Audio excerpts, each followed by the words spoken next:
tennis players, if they had their druthers, would prefer to play well all the time. Like every time they get on a tennis court, there's no ramping it up at a Grand Slam, right? It's just like no, I want to play well every single time. It does not cost me more to play well as opposed to playing poorly. And welcome to another edition of the Best of Three podcast. I'm Alvin, and I'm joined by Dasef. We're going to talk a little bit about the ongoings in Canada, where Mr. Ben, Big Ben, we call him Big Ben? We call him Big Ben. Yeah, Big Ben Shelton won the most recent Masters 1000 event. Actually, I say most recent, depends on when you hear this, right? Because Cincinnati just started like 5 minutes ago, almost at the same time they were happening. And then Victoria Mboko, 18-year-old Canadian sensation, took down her first WTA event, first title. Amazing. On home turf. So that was all awesome. But for those of you who have been here with us for a while, maybe you guys remember Dasef from a previous episode, time or two. Seth, how you living, man? Hey, good, man. How you doing? Pretty good. This feels like we're in the dog days of summer here in Atlanta. That's right. Although it's not too, we got a little chilly weather right now. Chilly, It's in the 70s and now in the 80s. A little reprieve from the heat, but I'm good right now. Yeah, I'm good with all this tennis. I mean, it's nice. It's nice, right? You know. I was talking to Anastasia from Ground Pass last week, and we were talking about how like she does like her kind of vibe is like in the morning she gets up and she's in New York, so she'll wake up in the morning, make some coffee, turn on tennis, and just kind of like get her day started. That's because the vast majority of tennis is happening like hours in front of us normally throughout the course of the year. Yeah. But then when it comes around these parts, it's like, it's like, it's a little different now. It's not happening in the middle of the day, which is good for, it's good for working. Same time zone. It's good for working, but like now you have like evening tennis. It's on at night. And I know we were texting last night or maybe the night before about being up a little too late, watching these men's matches, but it's good practice for the U.S. Open. It's all worth it too. Yeah, I think so. Yeah. Let me ask you this. So last night, the finals were on, right? Victoria takes down Naomi, and we'll get to that.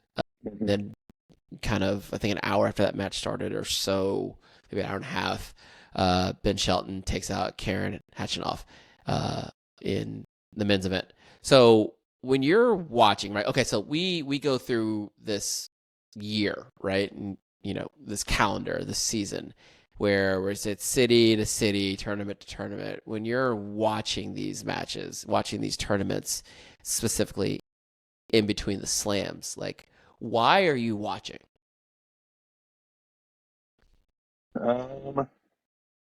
Besides tennis being in my veins, I mean, it's a meta question. It's kind of a meta question. Yeah. I mean, I think I'm rooting for folks like Ben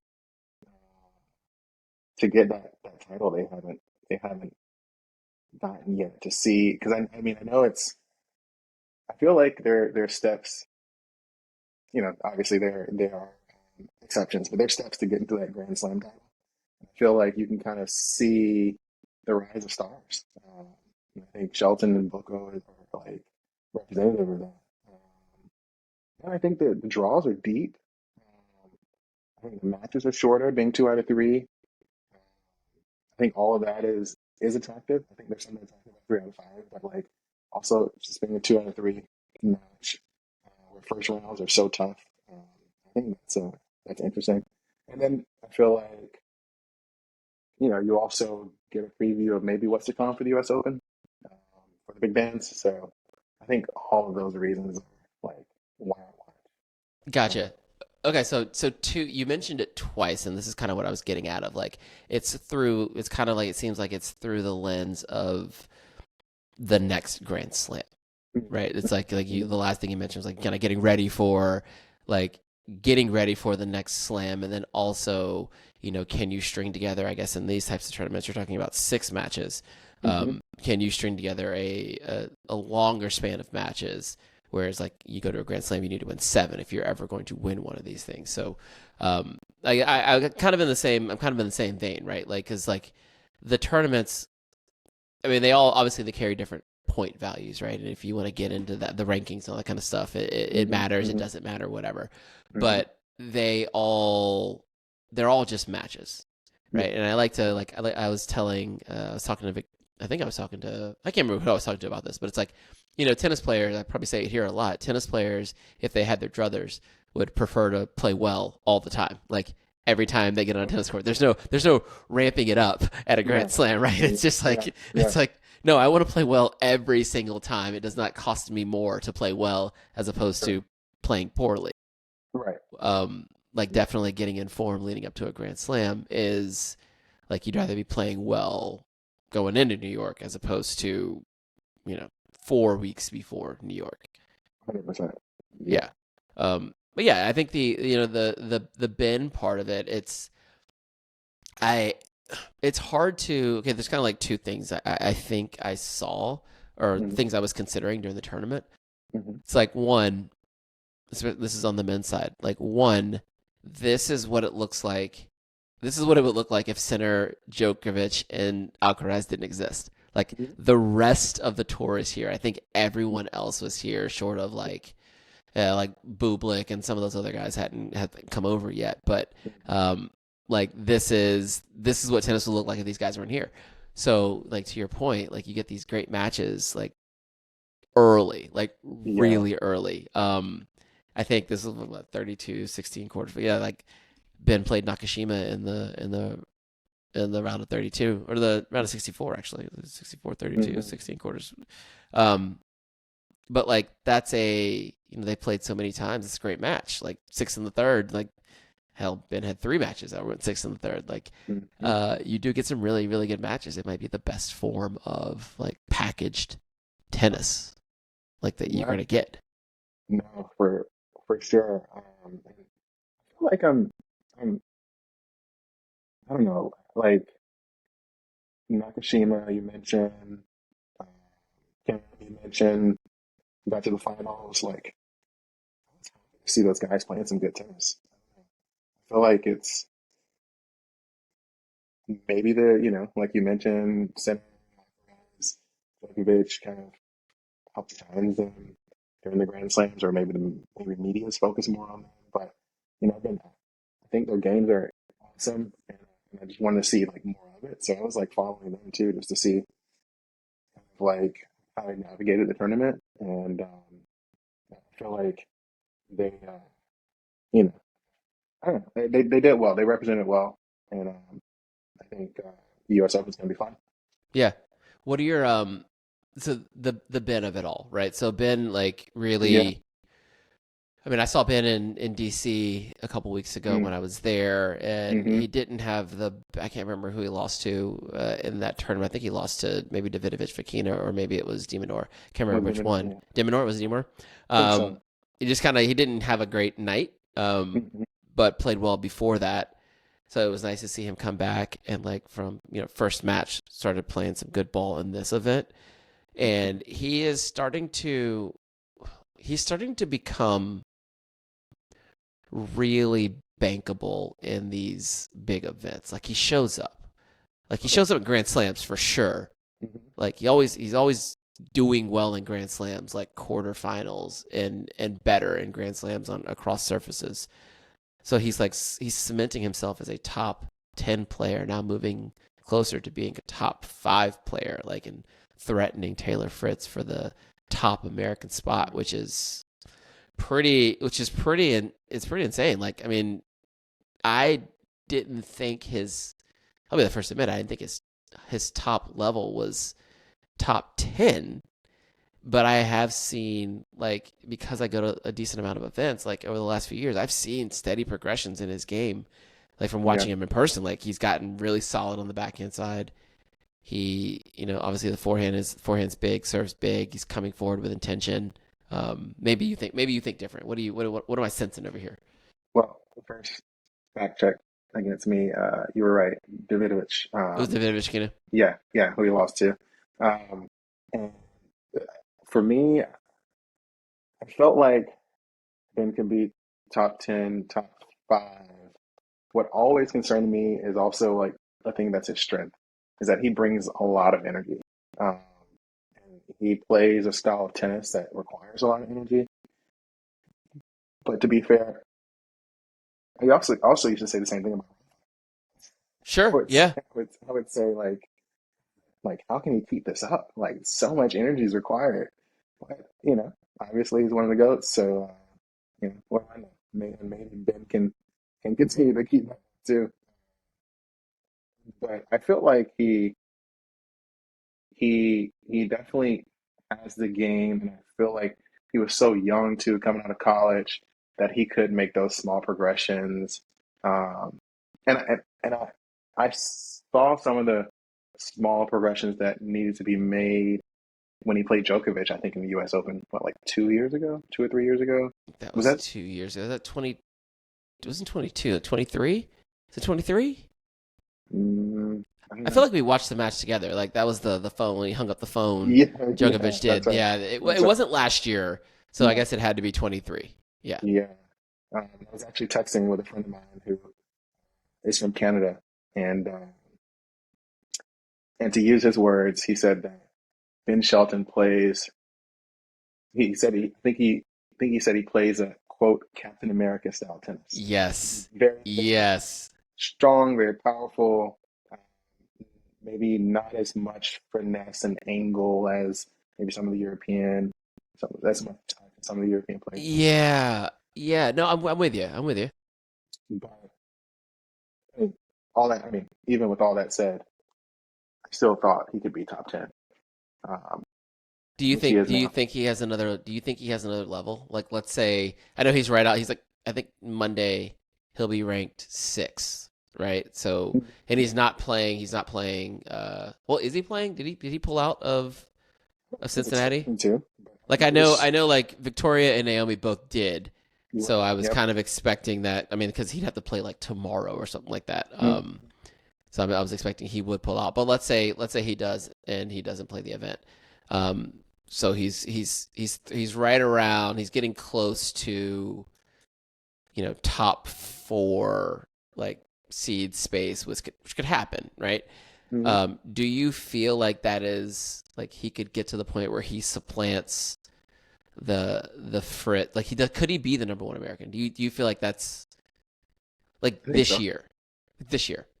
I think so. I think he could. Um, I mean, I think he can. I think he has the weapons. I think he's on like an upward trajectory right now. He still has a lot to add to his game. Um, I think working with his dad is have a great relationship, and I think they work well together. He listens. Still, he has that freedom to kind of be himself, and I think he can do it. Um, I believe it. Well, let me put it to you this way then. Let me put it this way Yep. because you mentioned your Canadian friend mentioned that he's like he plays like Captain America versus his, which I love that. I'm gonna steal that. I'm gonna write that down actually and use it again many a times. Yeah. I mean, I remember going to I think it was 2020 2023 Australian Open, and I was there, and I went to the Tommy Paul and Ben Shelton quarterfinal match, and I was wearing a Team USA like Olympic basketball jersey, and I was really trying to create this like this Team America feel. It didn't work. It didn't work. Mhm. But Captain America Ben Shelton that's a thing that could happen because I totally get it, right? Like Mhm. when he played Kabali, Mhm. and they were having the conversation at the end of the match, and he took his shirt off, and I'm like, this dude just looks like he's just like this, Yeah. just like Jack dude, very like Mhm. American, very. I mean, his swag is off the charts. Like Ben is that dude, but the the thing that I noticed, what is the separator? Like, what is the thing that he does not naturally that he's not naturally able to do? Like when you look at a Alcaraz or a Sinner, or let's use Djokovic, or let's use I want to say Zverev, but maybe not. Like he does not have the ability. He does not manipulate the ball in the court the way that those guys do, Yeah. and like Yeah. using different spins. Yeah. Yeah.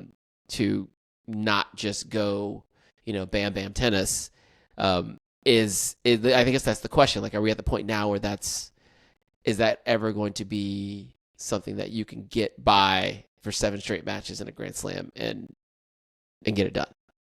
And yeah, I mean that's a question, and also like if he doesn't have it naturally, like how much of it can he learn Right. at Right. this stage? Because I also feel like that manipulation of the ball. I don't know. I feel like a lot of European players, a lot of South American players learn that when they're young. You know. Yeah. Um, They hit it with their hands. yeah. Yeah. And like Ben hits it with his arm. Like Yeah. those guys are hitting Yeah. with their hands. Mhm. Mhm. Yeah. There's a certain feel that, and I mean, I don't know if that's clay courts.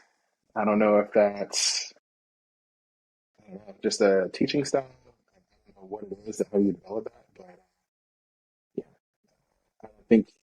And to be fair, I mean, I don't know many Americans that do that. You know. Right. It feels developmental. Like it is a thing that Hmm. we spend less time working on here, or Yeah. emphasizing whatever it is that allows you to use your hands Hmm. as a tennis player. We spend less time doing whatever that is, um, and more time doing other things, Hmm. building weapons and things of that nature. And yeah, I don't know. And I guess it doesn't really, to a certain point, it doesn't really matter, right? Because you could say the same thing about Taylor to an extent. Taylor's got a little more feel, a little more, but not a ton. Yeah. What's always surprising for me with Taylor is, and again, I've never seen him play in real life, so I don't know, but the perceived lack of athleticism compared to other players. Uh, and it's mainly movement related. Like Ben Okay. is super athletic, um, but I don't get that same feel when I'm watching Fritz. But he's obviously a damn good tennis player. Right. He wouldn't Right. be number one American if he wasn't. So. He finaled a Grand Slam. He finaled the U.S. Open. Like he did do that. He did Right. that. Yeah, it's interesting. It feels like the thing with Taylor, and I saw this. I've seen Taylor play a time or two in person, but last year at the ATP Tour Finals, when he was playing center, I Mm-hmm. remember watching this match. I was in Raleigh, North Carolina, at a friend's house watching this match, and I remember specifically seeing like they had this really nice, like kind of like low baseline angle that you could Mm-hmm. watch from. Mm-hmm. And it was like watching a game of Pong. You remember that old game Yeah. Pong on Yeah. Atari? Yep. It's like they were doing the same things, but you could see the slight advantage that one player had in lateral movement. And Mm-hmm. like once there was a glint of like Taylor not being able to recover back to a neutral position that he wanted to recover to. He was a little Mm-hmm. behind in the point, and then it's like, okay, game over. This point's going to be over in 2 shots. Yeah. And Yeah. that is like the top end of like his limitation, I think, from a physical standpoint, is it is his lateral movement, but Mm-hmm. like that could net out to be somewhere at like 3 or 4 in the world. Yeah. Right. Right. Okay. I know. It's like, yeah, Cool you're so trick. terrible. Yeah. Yeah. I think I only three in the world. That's like so. Right. I mean, we're split, but I mean, if we talk about this through the lens of like winning Grand Slams, like then Yeah. that's what we're talking about. Yeah. It's really. These small margins, very small Yep. margins. I mean, and Taylor, I think one thing that I feel like I got a kind of felt it and got little bits and pieces of it, but I think it's been coming out a little bit more through some interviews. And commentator has been talking about is his tennis IQ and like how he studies the So, game. oh my god, And I so think that make it. I mean, yeah, it's it's like tennis is like a control panel. You have all these knobs and things you can move and change and make up for. And I think his tennis IQ is incredible, and maybe offset some of the maybe perceived lack of athleticism that I see. yeah. I feel like that's been that has been a view that's been circulating over the last, I would say, 3 months. Like Hmm. he gets into these press conferences and people ask him questions and he just starts talking and going. And like his tennis IQ is extremely high, extremely high. But his dad's also a coach, right? So he's been doing this Hmm. for a Hmm. while. Not to say that's the that's the end all be all, but he does think tennis at an extremely high level, which can oftentimes offset a lot of maybe I'm not gonna say deficiencies, but like it's also a weapon. Yeah, and it seems so like terrible to call it a deficiency or lack of athleticism. It sounds so bad. It's like you said when we're comparing it to like the top of the pyramid. Winning Grand Slams, center. I guess it's unfair, but Yeah, I no, I'm with you. yeah. And by the way, I think Fritz's mom was a pro also. There you go. Even more. So Yeah, it's think tennis is in his blood. yeah, yeah, yeah. And I was gonna say, speaking of coaching too, there was a moment. I need to go back and watch this, but the first set when Shelton was playing Karen Kashanoff, it was his dad gave him some instructions. I think he told him to move up a little bit further in the court. And I, but and I need to go back and listen to it. But I feel like those like jewels are super important um, for winning, and I think it may be something you can only get if you've played out there, on tour at that level. You pick up on those small pieces that get you across the finish line. So, Yeah, speaking of tennis IQ, I think Elton's dad is on top of it. yeah. That's an interesting way to look at it too. Like, because I've also noticed like when they're Wh- so when I went to DC, there were a couple matches where on the grandstand court I sat right behind the coach's box, the player's box. Um, so the first one would have been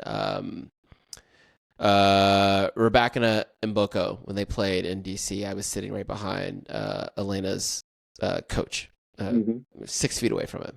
So Hmm. the interactions between the players, the player and the coach, you're right there. And then Yeah, I think the yeah. next day I sat behind Cam Norrie's coach, same court. Hmm. I'm like today I'm gonna sit on that side, and Hmm. it's just like I was like of all the places you can sit, like behind the baseline is the place to go, right, as close as you can. But I'm like, well, if I'm allowed to sit right next to these guys, I'm going to sit right next to them and just kind of see what's going on here. Hmm. Yeah, And the communication style it's different from player to player, yeah, yeah. so different. And I've been around Ben and Brian, like around the practice courts, but it seems like they have this kind of symbiotic relationship.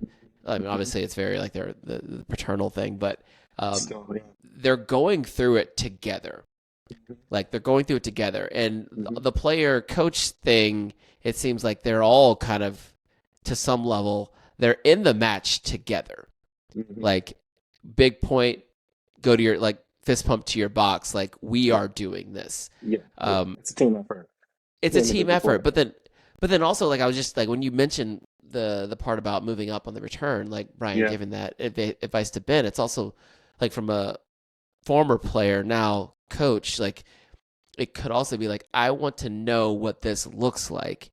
So if we find ourselves in this position again later on the match, I know Hmm. whether like I know what Karen's gonna do and I know how Ben can react to it. So it's like we're Yep. we're trying all the things out here, but like Uh-huh. you're trying things on the court. I want to see you try some things so we like if we get deep into this match and they end up going to a breaker in the third, like we know what's gonna work. We know Yeah, yeah. where our opportunities are. So It's like um you're probing the perimeter, you're testing to see like yeah, where's a possible weakness. yeah. Like it's also very like when you're thinking about it like that, like the tennis is it's fun to watch on TV. It's entertaining, but it's also very like when you let yourself get down to these like these little things, like these little parts of the chess match. I find it to be super super. I don't know, it's that's the part that's entertaining to me. Yeah, yeah. No, so you mentioned Cam Norrie, and I don't want to like take us off track too far. No, we're not Sorry, on but track. There's no track. There's no track. We can okay. talk whatever we want. Uh, do you feel like foreign players who come and play American college tennis who then make it to the pros? do they have that manipulation of the ball ability? Do they hit with their hands, or like is it And when you said Cam Nori, I think he played like in Texas or somewhere, right? Like TCU, yeah, college. Yeah, yeah, yeah. Texas, yeah. I'm thinking about some other players too. Like, do they bring with them that manipulation of the ball that we see from players who didn't go to college, like Alcaraz or a center, or do they lose it when going through the American college program, or does it like stay with them like throughout? I don't know, I'm just thinking about that. I'm trying to think of other players who have gone through American college tennis. Well, it's probably more prevalent on the men's side, right? There's a little more uniformity in the women's game, regardless of where you're playing. Yeah, true. Yeah, it a little more so, a little more so. Um, Hmm. I don't- but on the men's side, I'm trying to think about like the foreign players that have played college tennis and then gone on to the pro tour and then have shown up like in the top 100 and are regularly playing in these Masters 1000 events and Grand Slams, right? Um, Nuno Borges, he played at Mississippi State for a hot minute. And I would say that he is a ball manipulator. Like he is like he is a clay court player, more or less. A guy that is obviously comfortable on clay using spins, but then was able to do quite well in his, I think, 1 year of SEC tennis, and then turns pro, and he's now a top 50 player. I think he's top 50s. If not, he's really close. Um, I It'll be interesting to see. Yeah, I yeah. think so, though. Just a thought. Something to Yeah, observe in the like future. yeah, it's hard to remember like at this point because college tennis is becoming such a viable path like for players to go to the pro tour. It's like, well, who played college tennis? Like there's so many of them now that like you don't even know which ones actually played in college. There's so Yeah. many. Like Jacob Fernley he played at TCU as well. Yeah. Yeah, he's I at know. TCU as well. Yeah, Wow. different years, but like also at TCU. Shouts to Coach Dave Roditi. I don't know if he listens to the podcast, but doing a great job out there, Coach. Yeah, I think that's yeah, that's an Yeah. interesting question.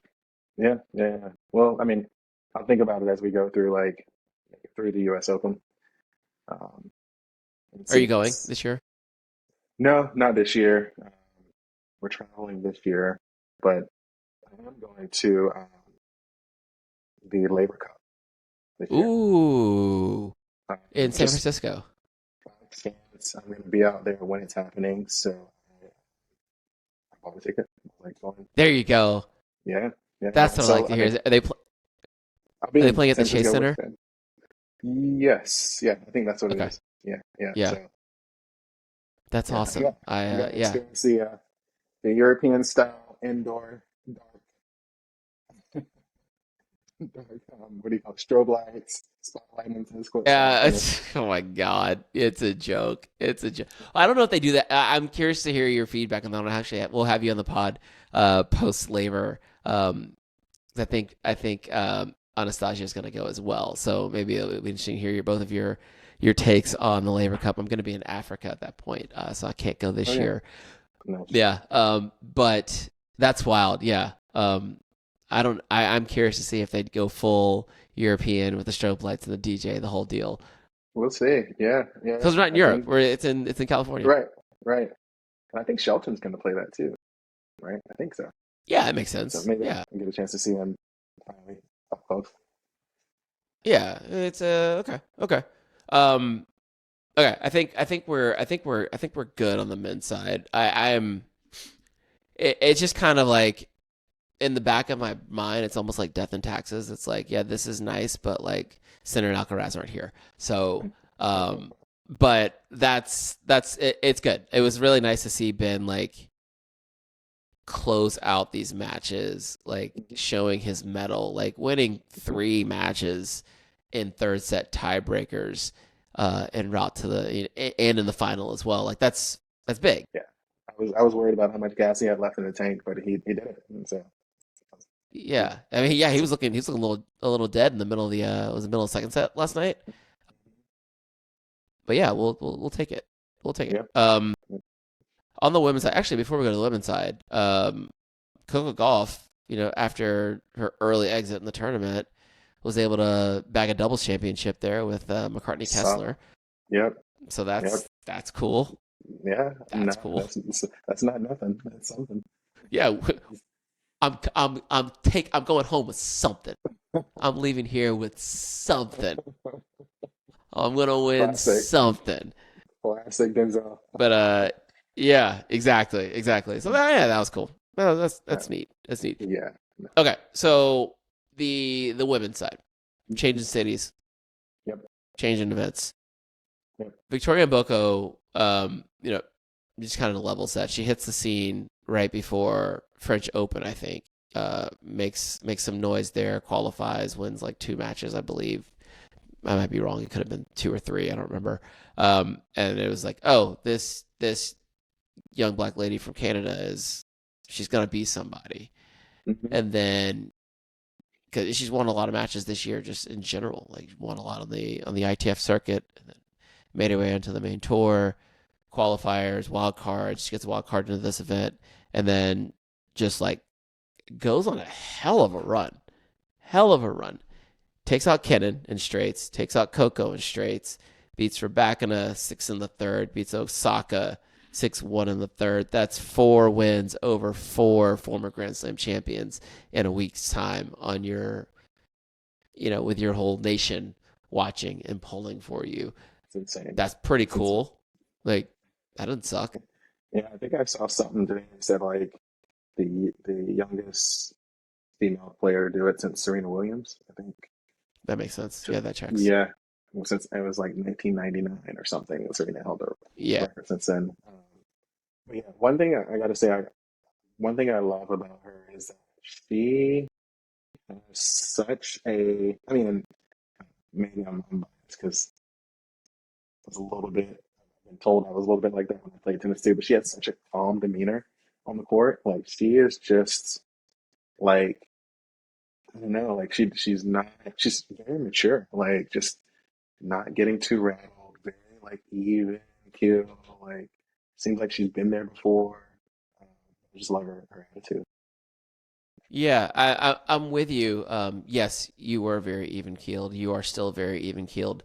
That's very frustrating. But when I saw her play in DC, when she played Elena in DC, she got Elena blitzed her early in the first set, and I saw her kind of like she got a little frustrated, like typical leg smack, and then she's telling herself like, find some shape, and like that was about as demonstrative as she got. Like she seems very comfortable in competition, which is like that's very much so beyond her.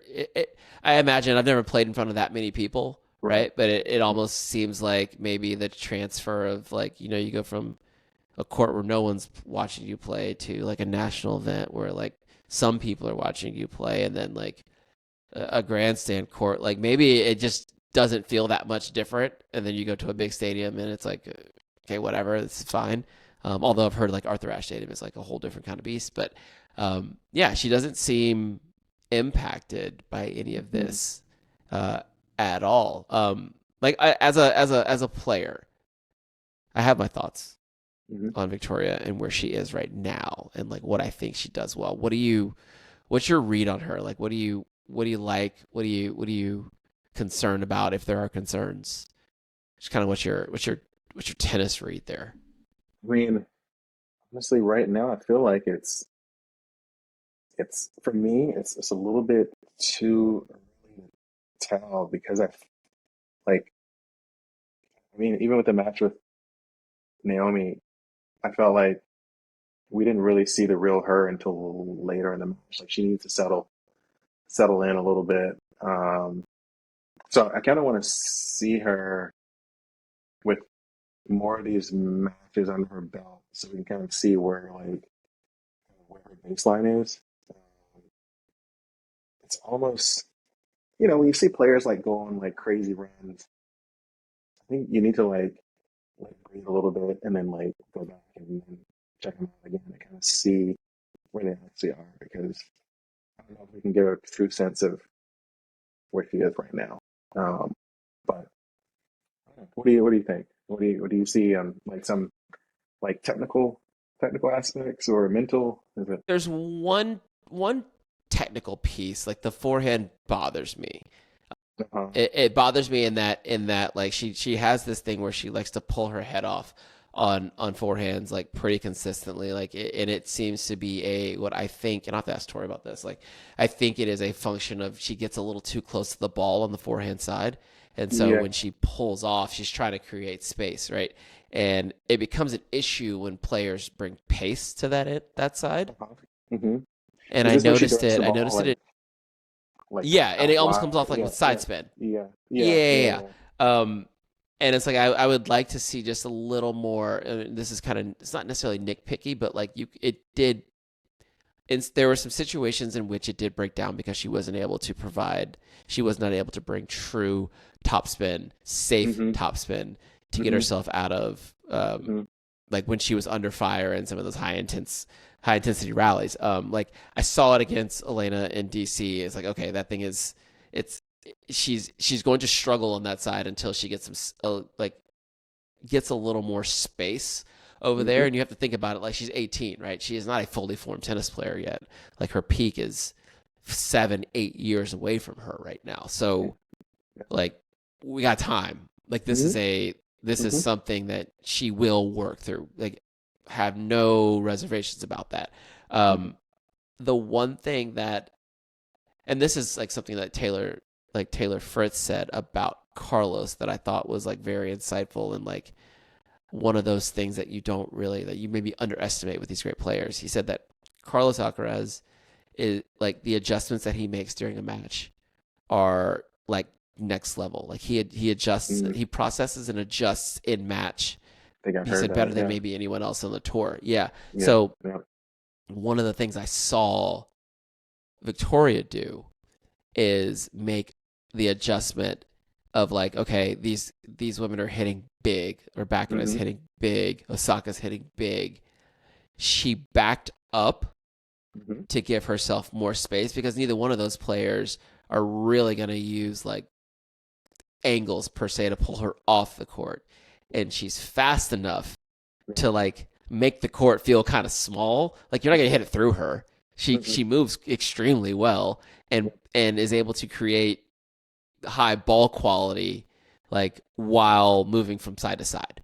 Yeah. Right? It's not like Yeah. she's just like running around scrapping. She's running around and like hitting open stance and like Hmm. giving like coming back with really high quality shots. So like she almost went into this like faux defensive Hmm. position against both women to Hmm. get herself back into the match. And like you could kind of see it happening. It's like, I'm just going to let you beat yourself because I don't think you have what it takes Hmm. to actually close these points out. A little bit of a counter punch, like Yeah, positioning. a Hmm. true high level counterpuncher. Hmm. Yeah, but Hmm. then like she can also like rip that back end on the line like nobody's business too. Yeah. Yeah. You remember that point where Naomi thought it was a double bounce? She actually got to the ball. I think it seems like her speed is even surprising to maybe some players on court with her. She's, like you said, she's obviously a great mover. So, and you have to be. I mean, like when Coco's counterpunching, like she has to be able to speed around that court, get those balls. So, Yeah. um, it's also going to be interesting to see how players adjust to just getting to know her game. Um, 'Cause that's another thing. When you're young and when you're new, you kind of have a little bit of element of surprise. Um, you stick Run around around and for hit a balls. while. What's that? Just Yeah, I mean, run around and hit balls. Like just run and right, hit, run and hit. right, right. But like, that's like a testament to someone like Djokovic. It's like everyone's diagnosed and analyzed and whatever for his game for however long he's been playing, and it's still difficult to defeat him. Um, that's insane. So yeah, let's see what happens over the next like couple years uh, with Vicky, and see if she's still there. I feel like she has a promising career though. She has what it takes. Yeah, I mean, like there's like if you're gonna build a player, right? Like you want them. like there's the mental aspect that you'd love to have, right? Like just calm under Mm-hmm. pressure, Mm-hmm. can handle Yeah. these moments, and she checks that box, right? You want a fantastic mover, like she's Mm-hmm. there. Yep. Um, she's big and strong, like she hits a good a good ball, like side spin sometimes in the forehand, like that's fixable, and that just forehand will Mm-hmm. just get better and better. But her Yep. backhand down, like her backhand specifically down the line is world class, like Mm-hmm. world Mm-hmm. class. Mm-hmm. Serve will get better as she gets older and gets stronger. Like again, she's Mm-hmm. 18, so there's Yep. lots Yeah. of time to improve that. Mm-hmm. Um, and there's like kind of like a lot of women on the tour, like not all that comfortable at net. Like Yeah. I don't Yeah. recall like her hitting any volleys. And like kind of interesting, like to the Naomi of it, like in that Mm-hmm. match, I saw like Victoria found Naomi's like weakness, and Uh-huh. like it was like, okay, if I get that ball, there were lots of instances where she was like, I'm gonna hit a low slice forehand and Mm-hmm. make Naomi come forward and try Mm-hmm. to finish points at the net. And like got to the point where like Naomi was just like, I'm not coming forward. I'll hit Yeah. that ball and then go Yeah. back. And it was like, oh my God, is she really hitting balls from the service line and going back to the baseline? Exactly. Yeah. This is happening in 2025 in professional tennis. Mm-hmm. But Yeah. it was like a little like it was like Victoria found a wound, right? Mm-hmm. A little weakness there. And then Mm-hmm. she's like, okay, well, I'm gonna rip that cut open, and then I'm gonna pour some like diamond kosher salt in it and rub it in there. Like I'm gonna make this bad. Like this is gonna be bad. And like she broke Naomi. Like she broke her soul. I feel like Naomi could have handled. I mean, again, it's easy for me to say sitting in the same. No, I no. feel Talk me like, through it because I feel like I know where you're going, and I think I'm gonna be right there with you. I feel like mentally, the first set felt like she was big sis. She was like, I've been here before. Everything's under control, and I think under a little bit of pressure, the mental piece cracked a little bit. Um, and I'm sorry, I've seen my screen. It says reconnected. I don't know if you lost me or not. No, you're good. Okay, okay. Nah, you're good. I feel like I don't know Naomi's like thought process. I'm not sure what's going on inside her. I don't know if her expectations are just so high, and that she's not hitting it exactly like she wants to, and so she gets down on herself. But I feel like if she had been in a better like mental state, she could have recovered. I think it turned, if I'm remembering correctly, I feel like it was around um, five, whatever the score was, 5-1, 5-2, second set. Almost felt like Naomi like tanked that last game or something. Um, like her demeanor completely changed, and I felt like she just started like I don't know. I couldn't tell if she was giving up completely or if she was just trying to get through that set so she could start fresh this the third set. But when she started the third set, I didn't feel that energy like she was there to compete. Oh yeah, I think it was even actually maybe even before 5-2. I think she started serving faster. Um, she wouldn't like I think she took like 20 seconds or maybe like 10 seconds or something in between each serve when she was on serve, and the commentators even mentioned it. They were like, "Oh, look at Naomi. She's not um, yeah, she's not giving Vicky any time. She's just like kind of speeding up the play." And I feel like I don't know. I just feel like she was kind of so frustrated. Um, she couldn't get out of her own head to actually compete. Yeah, like okay, so I remember like it was 2-all in the second set, and I had to go do something with the kids. I came back, and it was like 5-2, and I was like, Hmm. "What happened?" And Naomi, I was like, Yeah. she looked like she was tanking. I'm like, Yeah. what is going on?" And then so she breaks Vicky at 5-2, Hmm.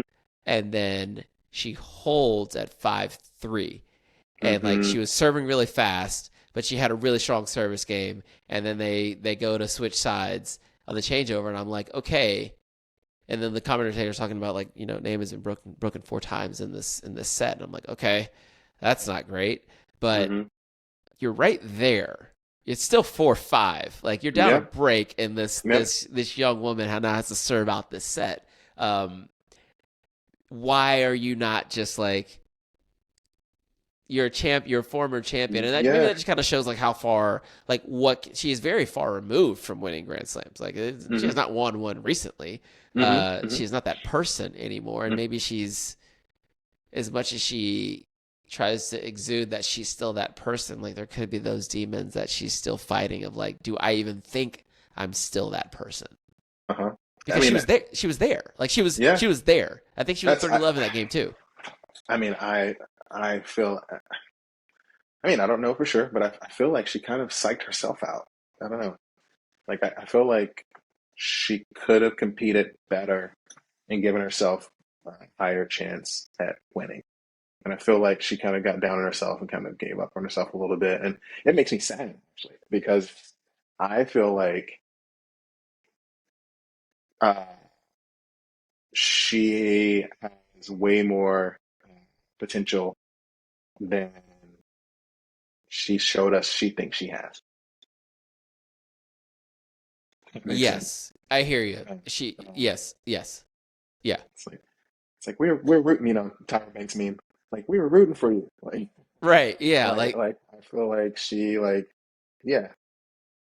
and So like that's the thing. Like you try to put yourself like as former as we play the game, and so like there are times in matches when you're just like matches ebb and flow, right? You feel certain oh yeah. ways like throughout the course of a match, and tennis Yep, matches are for sure. chaotic. Like Yep. we're not playing drop and hit Emotional. games. We're not hitting cross Yep. score. Like it is a roller coaster, and you just hmm gotta hold on. And as an experienced player, you would expect her to go, I know that this is a roller coaster and I've just got to I can't turn a bad couple Right. games into a bad Yeah. set, into a bad Yeah. hour, which Yep. it just felt like she just like let go of the rope when she was still in the match. Like, That's I think what you just said. She has experience to know that this is how it can go.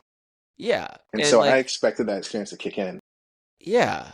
Yeah. And like, she seemed like she just wasn't, she wanted to win, hmm but maybe she wasn't up for the fight because when it was going Yeah. well, she was bouncing, fist Yeah. pump, like she was fully engaged and looked like she was going to get this thing. And then it got tough, and she just like Like she checked.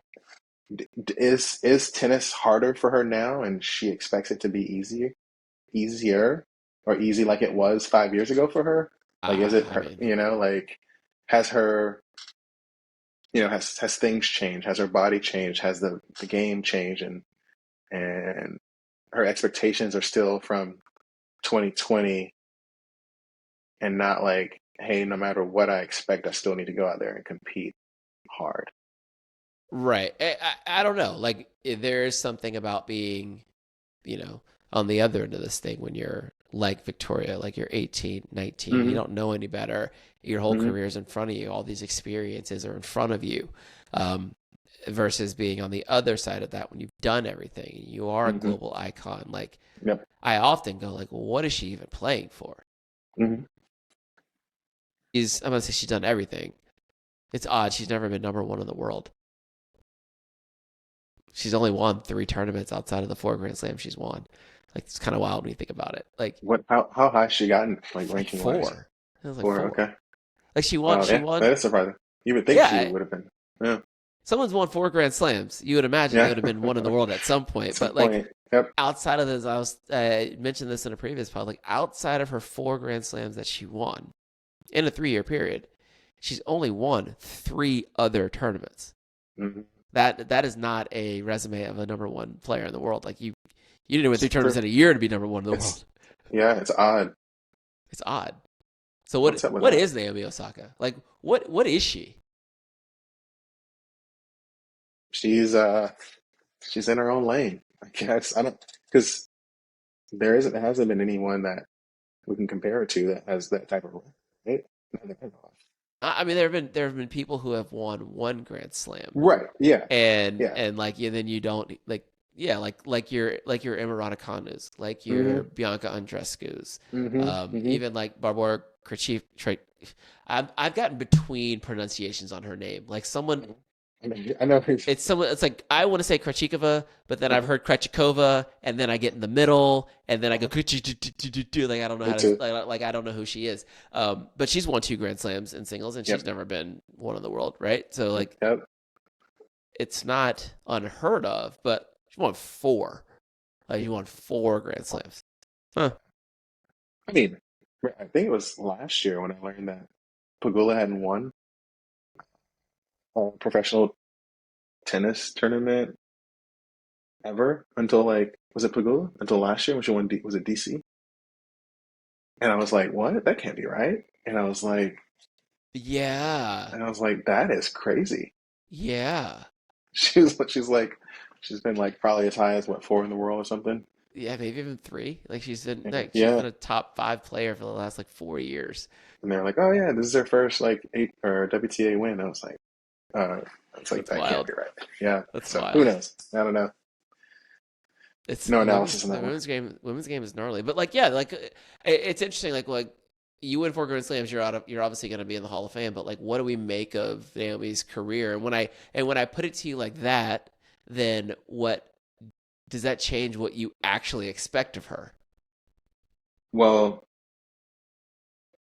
m me, no. I expect great things from Osaka. I see objectively the skills, the talent. I was concerned when she said that if she doesn't have the year that she wants to have, she's thinking about retirement. Sure, yeah, Um, for me, it felt like a little bit of, I don't know, a little bit of doubt was like sinking in or slipping into her mental. And I would have preferred for her to say like, let's take it one tournament at a time, and then like let's evaluate it at the end of the year instead of like already thinking about like, well, if this doesn't go well, I'm retiring. And we're like, no, no, no. yeah, And so yeah. it kind That of that would just, have been ideal. I don't know where her mental space, where she is mentally, and I mean, I don't, it's not. I think there's a lot of things going on. Um, I think traveling a lot, being away from your kids a lot. I think trying to figure out what you value, what you want to sacrifice. I think probably all those things are, and I think that has to be resolved before she can play some like really good tennis. But I mean, well, let's look at it though. She is playing good tennis, and even when she Mhm. lost to Emma Raducanu in DC, she after that match, she's like, "Yeah, I feel fine. Like I like I like the direction we're going right now. I know what I need to do. I like where my game's at." And then turns around, wins 6 matches. I think probably 6 matches. Gets to the finals within one set of winning this thing, and um, like she was right there. She was right there. So I would say her tennis specifically, like she's moving well.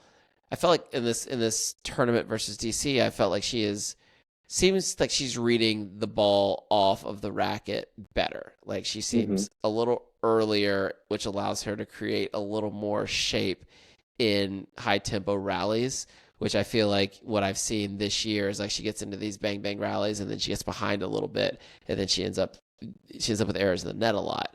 Uh, Uh-huh. I saw there's a level of safety that I saw in her ball this Mm. week that was like that felt new. Mhm. So I'm gonna go on the other side of the fence. I think she's playing fine. Uh-huh. And then that mental piece of like connecting okay, I am playing fine at large. So if I have a dip within a match, that's fine. I can I can get it Get back. And out of it. Mhm. maybe something else happened. I don't know. Maybe I don't know. Maybe she had a panic attack. I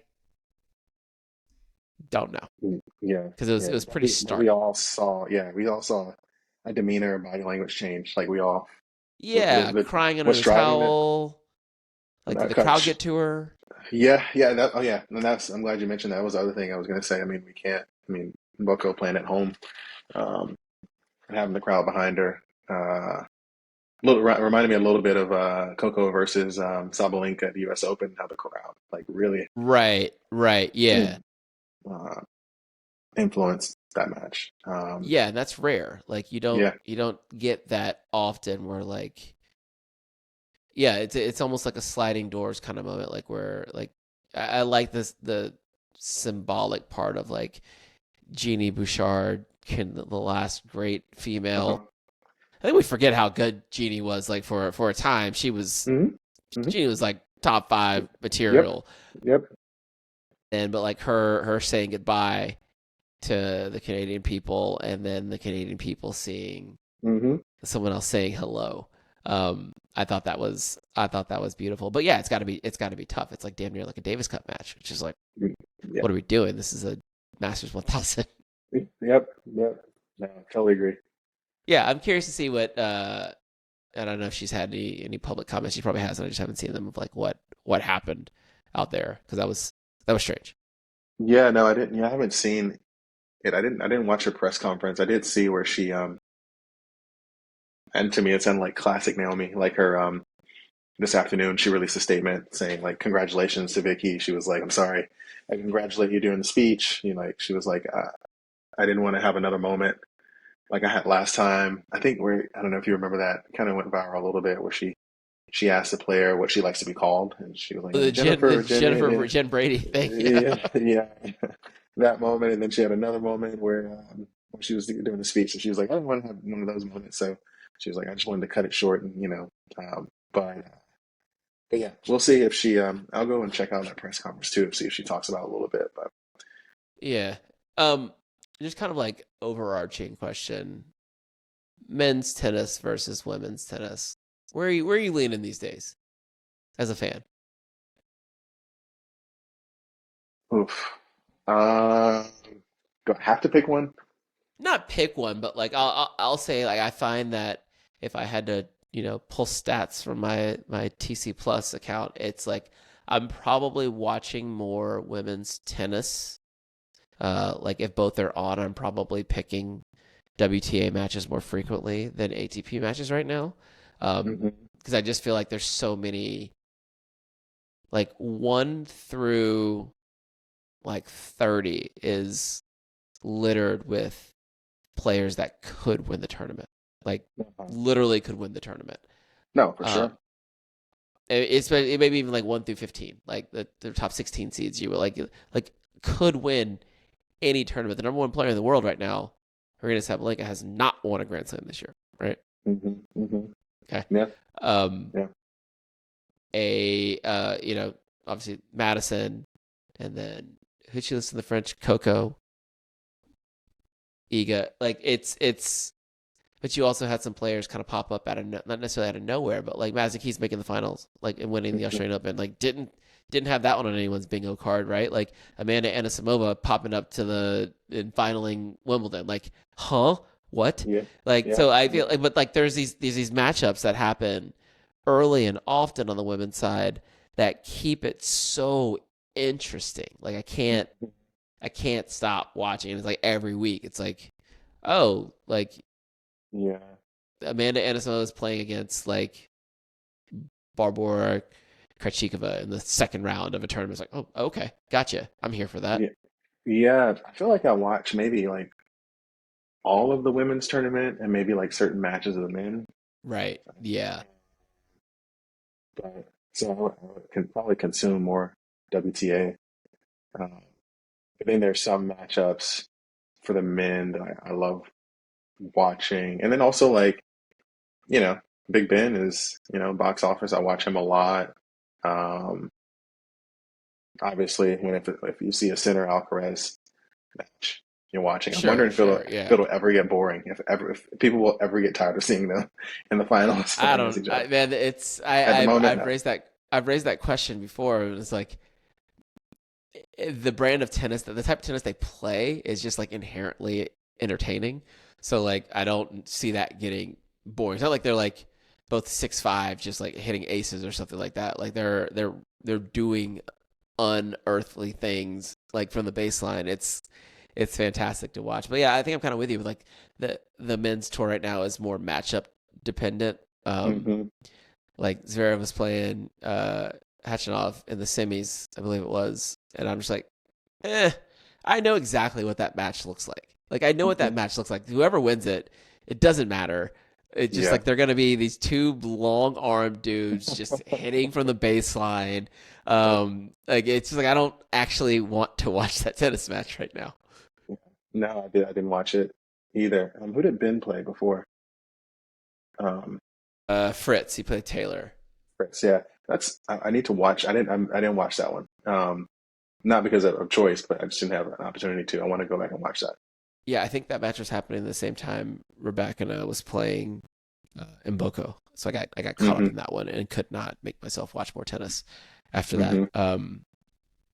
Actually, I ended up watching Osaka versus Towson right after that, and I was like, Taylor Ben, it's too late, man. I can't mess with you guys.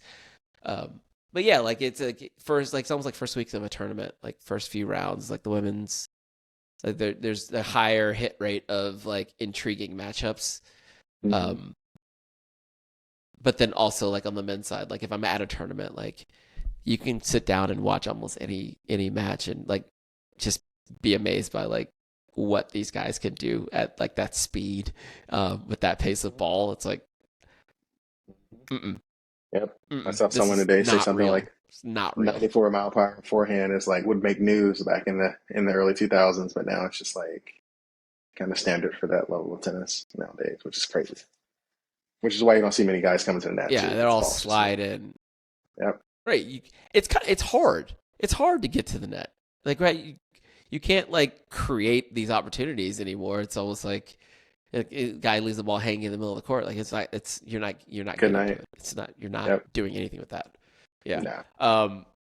Well, cool. Cincinnati coming up. Um, big boys are back. Sabalenka's back. Carlos and Yannick are back. Get a little Hmm. final tune up. I'm gonna plug Cincinnati.